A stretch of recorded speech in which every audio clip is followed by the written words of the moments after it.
नमस्कार, आप देखें न्यूज 24 और मैं हूं आपके साथ आशा झा।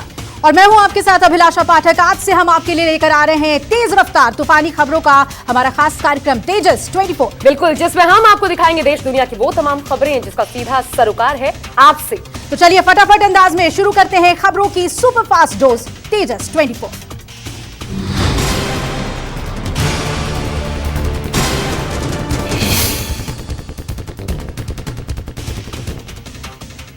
पंजाब में बंपर जीत के बाद राज्यसभा में आम आदमी पार्टी की ताकत बढ़ने वाली है। पंजाब से आम आदमी पार्टी ने अपने 5 प्रत्याशियों के नाम फाइनल कर दिए हैं और इन प्रत्याशियों ने अपना नामांकन भी दाखिल कर दिया है। आम आदमी पार्टी ने दिल्ली से विधायक और पंजाब चुनाव प्रभारी राघव चड्ढा को राज्यसभा के लिए उम्मीदवार बनाया है। वहीं क्रिकेटर हरभजन सिंह भी आप की तरफ से राज्यसभा जाएंगे। IIT दिल्ली के प्रोफेसर संदीप पाठक को भी आपने टिकट दिया है। लवली यूनिवर्सिटी के मालिक अशोक मित्तल, उद्योगपति संजीव अरोड़ा को भी केजरीवाल की पार्टी ने उम्मीदवार बनाया है। विधानसभा में बंपर बहुमत मिलने की वजह से आपके सभी राज्यसभा उम्मीदवारों की जीत तय मानी जा रही है। पश्चिम बंगाल की मुख्यमंत्री ममता बनर्जी के परिवार पर कोयला घोटाले की आंच पहुंच गई है। ममता बनर्जी के भतीजे और सांसद अभिषेक बनर्जी से ईडी पूछताछ कर रही है। दिल्ली में आज ममता बनर्जी के सांसद भतीजे अभिषेक बनर्जी ईडी के दफ्तर पहुंचे। एजेंसी ने उन्हें कोयला घोटाले को लेकर समन भेजा था। वहीं इस मामले में उनकी पत्नी रजीरा बनर्जी को कल पेश होने का समन मिला है। ईडी काफी दिनों से कोयले की तस्करी और उसमें हुई काली कमाई को लेकर जांच कर रही है। इस मामले में अभिषेक बनर्जी के करीबियों की गिरफ्तारी भी हुई थी। बंगाल चुनाव के दौरान इस मामले ने काफी सुर्खियां बटोरी थी। इधर आज दोपहर 3 बजे एन बीरेन सिंह मणिपुर के मुख्यमंत्री पद की शपथ ले लेंगे। आपको बता दें, शपथ ग्रहण के दौरान बीजेपी अध्यक्ष जेपी नड्डा समेत बीजेपी के कई बड़े नेता मौजूद रहेंगे। एन बीरेन लगातार दूसरी बार मणिपुर राज्य के मुख्यमंत्री पद की शपथ लेने जा रहे हैं। कल किरण रिजिजू और निर्मला सीतारमण की मौजूदगी में बीजेपी विधायक ने बीरेन सिंह को अपना नेता चुना था। निर्मला सीतारमण ने बताया कि विधायक दल ने उन्हें सर्वसम्मति से अपना नेता चुना है, जिसके बाद सिंह ने सरकार बनाने का दावा पेश किया था। आपको बता दें कि विधानसभा चुनाव में बीजेपी ने मणिपुर में बंपर बहुमत हासिल किया है। इससे पहले 2017 में राज्य में पहली बार बीजेपी ने सरकार बनाई थी। रूस यूक्रेन युद्ध का आज 26वां दिन है। यूक्रेन की राजधानी कीव पर रूस की बमबारी जारी है। रविवार को देर रात रिहायशी बिल्डिंग और शॉपिंग मॉल्स पर हुआ मिसाइल अटैक। यूक्रेन की राजधानी पर रूसी मिसाइलों का अटैक जारी है। रविवार को देर रात रूसी मिसाइल ने एक रिहायशी बिल्डिंग और शॉपिंग मॉल को निशाना बनाया। कीव के मेयर ने शहर में एक के बाद एक कई धमाकों का दावा किया। कीव के पोडेल इलाके में रूसी बमबारी हुई। कीव धमाकों का CCTV फुटेज सामने आया है। रूसी बम धमाके में कई लोगों के हताहत होने की आशंका है। यूक्रेन सहित दुनिया के तमाम देशों की अपील को खारिज कर रूस लगातार रिहायशी इलाकों को अपना निशाना बना रहा है। इधर रशिया यूक्रेन के बीच जंग के हालात लगातार गंभीर होते जा रहे हैं। 25 दिनों से जारी युद्ध के बीच अब परमाणु युद्ध की आशंका बढ़ने लगी है। खबर है, रूसी राष्ट्रपति व्लादिमीर पुतिन ने अपने परिवार को साइबेरिया के सुरक्षित ठिकाने पर शिफ्ट कर दिया है। जंग के बीच राष्ट्रपति पुतिन ने परमाणु युद्ध से लोगों को निकालने का अभ्यास करने का आदेश दिया है। खबर है कि पुतिन ने परमाणु युद्ध के हमले से बचने के लिए अपने परिवार के सदस्यों को साइबेरिया स्थित खास बंकर में छिपा दिया है। मीडिया रिपोर्ट्स में दावा किया गया है कि पुतिन का परिवार साइबेरिया के तेह अल्ताई पर्वत में एक हाईटेक भूमिगत बंकर में है। ये बंकर एक छोटे से शहर के जैसा है, जिसमें सभी हाईटेक सुविधाएं मौजूद हैं। पुतिन के इस कदम से परमाणु हमले की आशंका भी बढ़ गई है।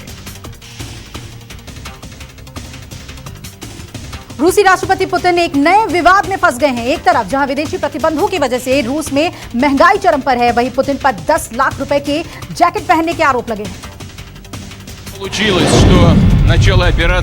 यूक्रेन से जंग के बीच कुछ दिनों पहले पुतिन ने मॉस्को में एक रैली को संबोधित किया था। दावा किया जा रहा है कि इस रैली में पुतिन ने जो जैकेट पहनी वो मशहूर इतावली ब्रांड लोरोपियाना की है, जिसकी कीमत लगभग 10 लाख रुपए है। यही नहीं, जैकेट के अंदर उन्होंने जो सफेद रंग का स्वेटर पहन रखा था उसकी कीमत 3200 पाउंड है।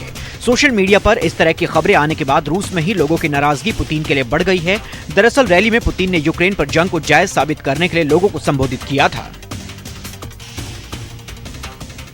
अमेरिकी राष्ट्रपति जो बाइडेन की बात करते हैं, जो कि यूरोप दौरे पर जा रहे हैं। ब्रसल्स में वो नाटो नेताओं से यूक्रेन के मुद्दे को लेकर अहम बैठक करेंगे। व्हाइट हाउस का कहना है बाइडेन यूक्रेन नहीं जाएंगे। यूक्रेन पर रूस के हमलों के बीच अमेरिकी राष्ट्रपति जो बाइडेन यूरोप को दौरा करने जा रहे हैं। वो ब्रसेल्स में नाटो नेताओं के साथ अहम बैठक करेंगे। व्हाइट हाउस ने कहा कि राष्ट्रपति बाइडेन यूक्रेन नहीं जाएंगी। व्हाइट हाउस ने ट्वीट कर कहा कि बाइडेन के दौरे का फोकस यूक्रेन की दुनिया के समर्थन को और मजबूत करना है। बाइडेन ने यूक्रेन पर रूस के हमले को लेकर बहुत ही सख्त रुख अपना रखा है। अमेरिकी राष्ट्रपति पुतिन को वॉर क्रिमिनल, प्योर ठग, हत्यारा, तानाशाह बता चुके हैं। और वहीं रूस ने यूक्रेन पर दूसरा हाइपरसोनिक मिसाइल अटैक किया। रविवार को रूसी सेना ने दक्षिणी यूक्रेन में एक फ्यूल स्टोरेज तबाह कर दिया। रूस ने रविवार को यूक्रेन पर दूसरा हाइपरसोनिक मिसाइल अटैक किया। यूक्रेन पर घातक किंजॉल मिसाइल से लगातार दूसरे दिन टारगेट किया गया। रूस ने काला सागर के पास माइकोलोव बंदरगाह के पास एक तेल डिपो को तबाह कर दिया। रूसी सेना ने जंगी जहाज से किंजॉल मिसाइल दागी। यूक्रेन पर हाइपरसोनिक मिसाइल के चलते हमले की चिंता बढ़ गई है।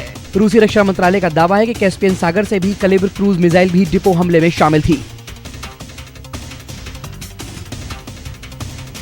इधर रशिया यूक्रेन जंग में हाइपरसोनिक मिसाइल का भी इस्तेमाल हुआ है। रूस ने यूक्रेनी सैन्य ठिकाने को तबाह कर दिया। रूसी हमले में 40 यूक्रेनी सैनिकों की मौत हुई। यूक्रेन पर घातक हाइपरसोनिक मिसाइल के हमले के सीसीटीवी फुटेज सामने आए हैं।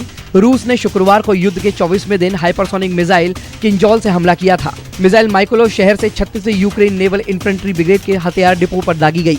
फुटेज में मिसाइल हमले के बाद हुई तबाही और काले धुएं का गुबार दिख रहा है। यूक्रेनी सेना के अधिकारी के मुताबिक इस हमले में 40 यूक्रेनी सैनिकों की मौत हुई है।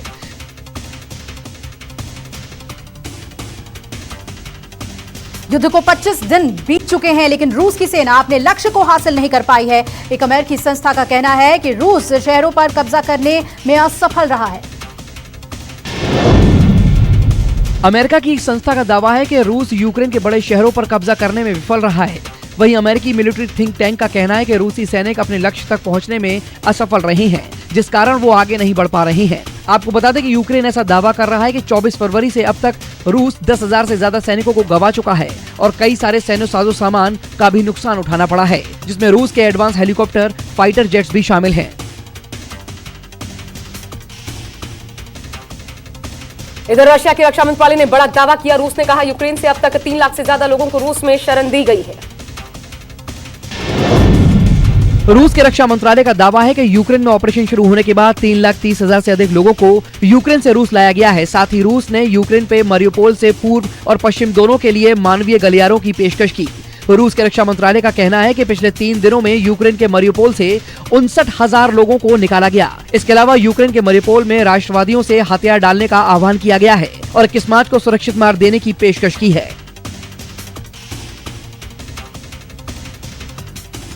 यूक्रेन के लोगों का कहना है कि रूसी सैनिक कब्जे वाले इलाके में जो मिल रहा है उस पर गोली चला दे रहे हैं। हालात बहुत ही ज्यादा खराब हैं।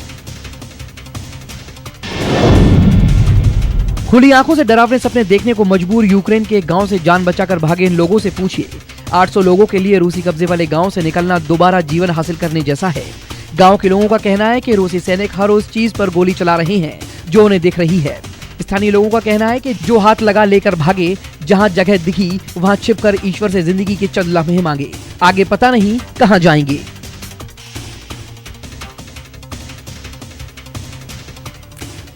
इधर कीव पर भी लगातार रूसी हमले जारी है। मिसाइल हमले से अपने चंद दिन के बच्चे को बचाने के लिए एक मां ह्यूमन शील्ड बन गई। कीव पर कब्जे के लिए रूसी हमले जारी हैं। ऐसे में नवजात को बचाने के लिए यूक्रेन की मां ने अपनी जान की परवाह नहीं की। रूसी मिसाइल गिरी। ओलेगा को कहां चोट लगी याद नहीं, उन्होंने धमाका नहीं सुना। उनको सुनाई दी मासूम के चिल्लाने की आवाज। बदहवास ओलेगा बार बार चिल्ला रही थी, बच्चे को चोट लगी है। बच्चे को बचाने की कोशिश में लगे उनके पति ने बताया, जिस खून से बच्चा लथपथ था वो ओलेगा का है और बच्चा सुरक्षित है।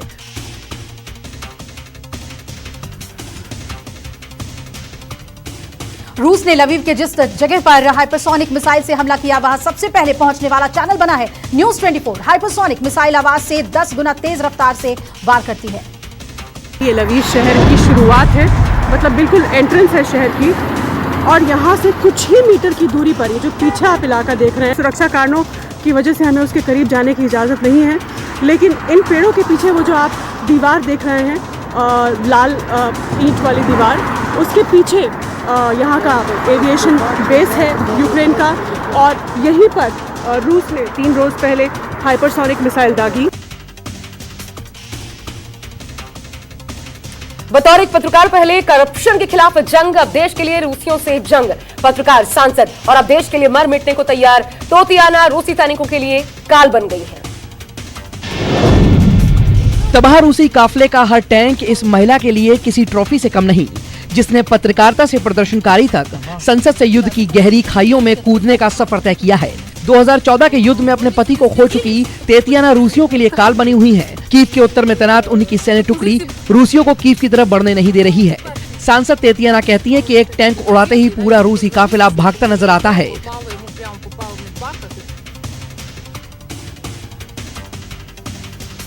और अब बात पाकिस्तान की। परेशान इमरान खान खुद को बचाने के लिए भारत का सहारा लेने लगे हैं। पाकिस्तानी पीएम ने विपक्ष की नीतियों को गलत बताया और भारतीय विदेश नीति का जमकर गुणगान किया।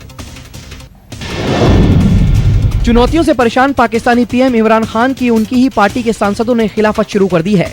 ऐसे में इमरान खान ने विपक्ष को घेरते घेरते भारत की तारीफ शुरू कर दी। खैबर पख्तूनवा के मलकंद में एक रैली में उन्होंने कहा कि आज मैं हिंदुस्तान की दाद देता हूं, बड़ी ताकतों को उनका साथ मिला हुआ है, प्रतिबंध लगे हैं लेकिन फिर भी रूस से तेल मंगवा रहा है। इमरान ने विपक्ष की नीतियों को गलत बताते हुए कहा कि भारत ऐसा कर रहा है क्योंकि उसकी नीति अपने लोगों की नीति है। और इससे जुड़ी बड़ी खबर यह है कि इमरान खान के खिलाफ आज विपक्ष संसद में अविश्वास प्रस्ताव ला रहा है।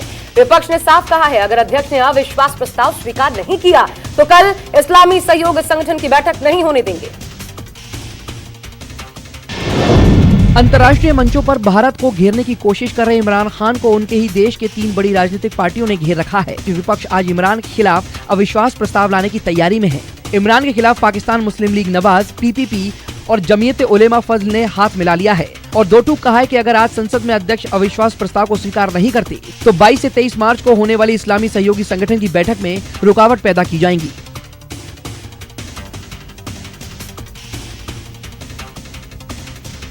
और इधर प्रधानमंत्री नरेंद्र मोदी और ऑस्ट्रेलिया के पीएम स्कॉट मॉरिसन ने डिजिटल शिखर सम्मेलन में हिस्सा लिया। सम्मेलन में प्रधानमंत्री मोदी ने कहा कि भारत और ऑस्ट्रेलिया के संबंध मजबूत हो रहे हैं।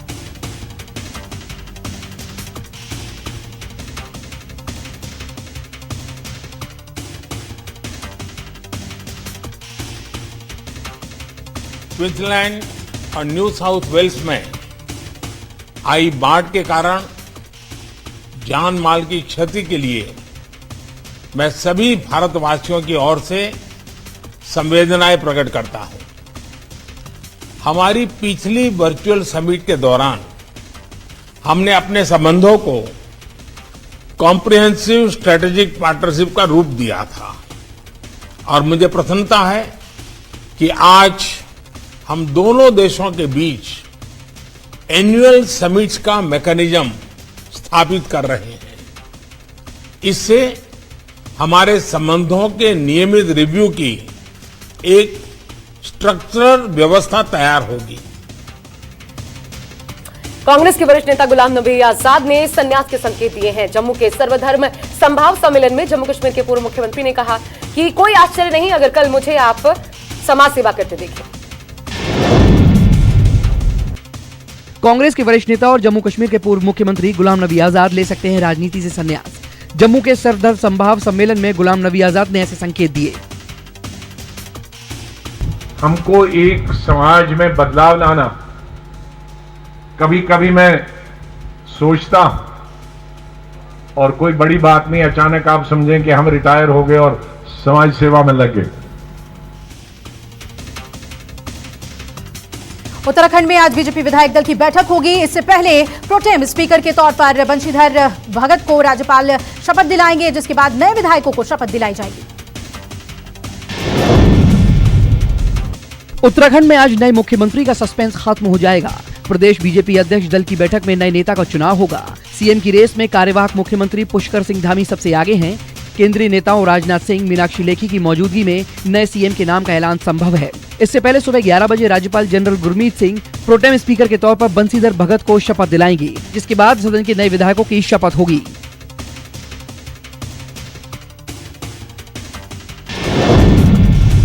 आज गोवा में विधायक दल की बैठक है, जिसमें पर्यवेक्षक नरेंद्र सिंह तोमर और राज्य मंत्री एल मुरुगन भी शामिल होंगे। बीजेपी गोवा में लगातार दूसरी बार सरकार बनाने जा रही है। सूत्रों से मिली जानकारी के मुताबिक बीजेपी आला कमान ने राज्य की बागडोर प्रमोद सावंत को सौंपने का फैसला किया है। प्रमोद सावंत दोबारा राज्य की गद्दी संभाल सकते हैं। 24 मार्च को सावंत सीएम पद की शपथ ले सकते हैं।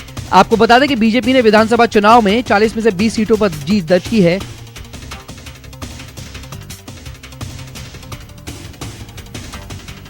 इधर यूपी, उत्तराखंड, मणिपुर, गोवा में सरकार गठन पर बीजेपी की बैठक हुई तो पीएम आवास पर 5 घंटे मैराथन बैठक चली। प्रधानमंत्री मोदी के साथ गृह मंत्री अमित शाह, रक्षा मंत्री राजनाथ सिंह, बीजेपी अध्यक्ष जेपी नड्डा खुद बैठक में मौजूद रहे। दिल्ली में रविवार को पीएम आवास पर बीजेपी की मैराथन बैठक हुई। 5 घंटे चली बैठक में 4 राज्यों में सरकार गठन को लेकर चर्चा हुई। उत्तराखंड, गोवा में आज होने वाली विधायक दल की बैठक में सीएम का फैसला होगा। उत्तराखंड में पुष्कर सिंह धामी दौड़ में सबसे आगे बताए जा रहे हैं। यूपी बीजेपी विधायक दल की 24 मार्च को बैठक होगी, जिसमें योगी आदित्यनाथ को औपचारिक तौर पर विधायक दल का नेता चुना जाएगा। मणिपुर में एन वीरेंद्र सिंह को दोबारा विधायक दल का नेता चुना गया है। यूपी के कार्यवाहक सीएम योगी आदित्यनाथ ने लखनऊ में फिल्म द कश्मीर फाइल्स की टीम से मुलाकात की। योगी ने फिल्म यूनिट की जमकर तारीफ की। फिल्म द कश्मीर फाइल्स की टीम ने लखनऊ में कार्यवाहक मुख्यमंत्री योगी आदित्यनाथ से मुलाकात की। फिल्म के प्रोड्यूसर अभिषेक अग्रवाल, निर्देशक विवेक अग्निहोत्री, अनुपम खेर और पल्लवी जोशी योगी आदित्यनाथ से मिले। द कश्मीर फाइल कश्मीरी पंडितों के पलायन पर बनी है। प्रदेश में फिल्म को टैक्स फ्री किया गया है। सीएम योगी ने फिल्म में दिखाई गई कड़वी सच्चाई के लिए फिल्म यूनिट की तारीफ की। अब तक देश भर में करीब 150 करोड़ रुपए का कलेक्शन ये फिल्म कर चुकी है।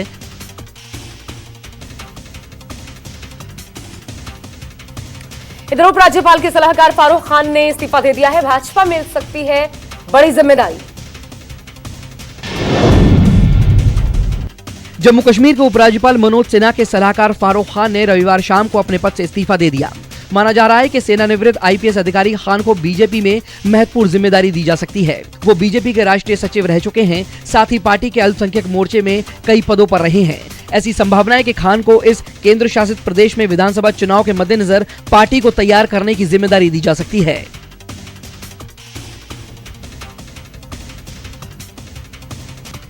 पंजाब में नई सरकार के गठन के बाद वीडियो कॉन्फ्रेंस के जरिए पार्टी विधायकों को संबोधित किया। अपने पहले संबोधन में आप प्रमुख ने पार्टी विधायकों को कई सलाह भी दी।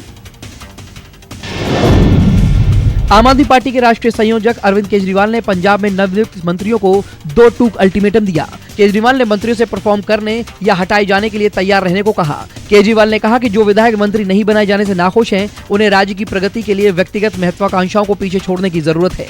केजरीवाल ने इस बात का भी जिक्र किया कि मान साहब हर मंत्री को काम के सिलसिले में लक्ष्य देंगे और मंत्रियों को 24 घंटे काम करना होगा।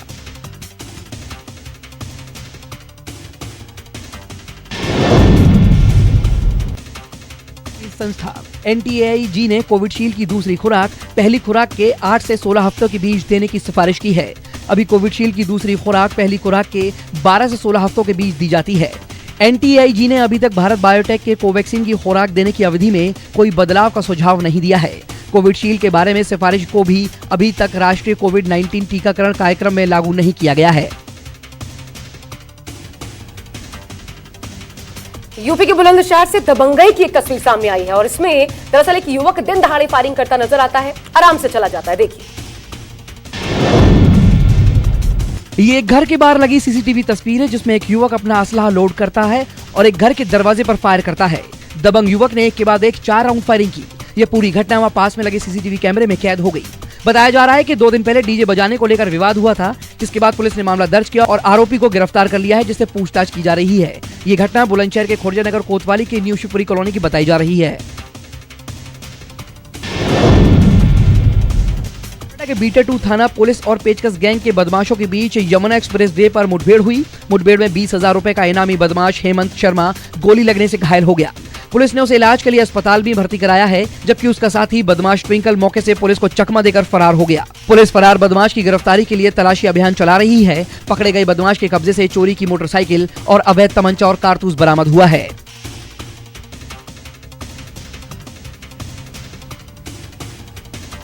फिल्म RRR की स्टार कास्ट दिल्ली पहुंची, जहां उन्हें देखने के लिए हजारों की भीड़ नजर आई। इस दौरान खास बात यह रही कि आमिर खान के प्रमोशन के लिए वहां पहुंचे थे।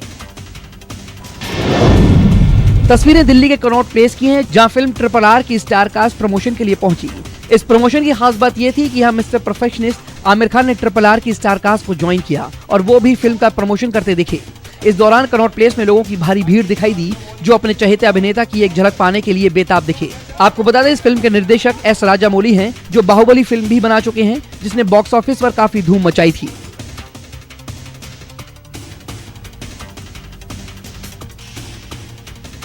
और इसी के साथ तेजस में फिलहाल के लिए बस इतना ही। आप देखते रहिए न्यूज़ 24।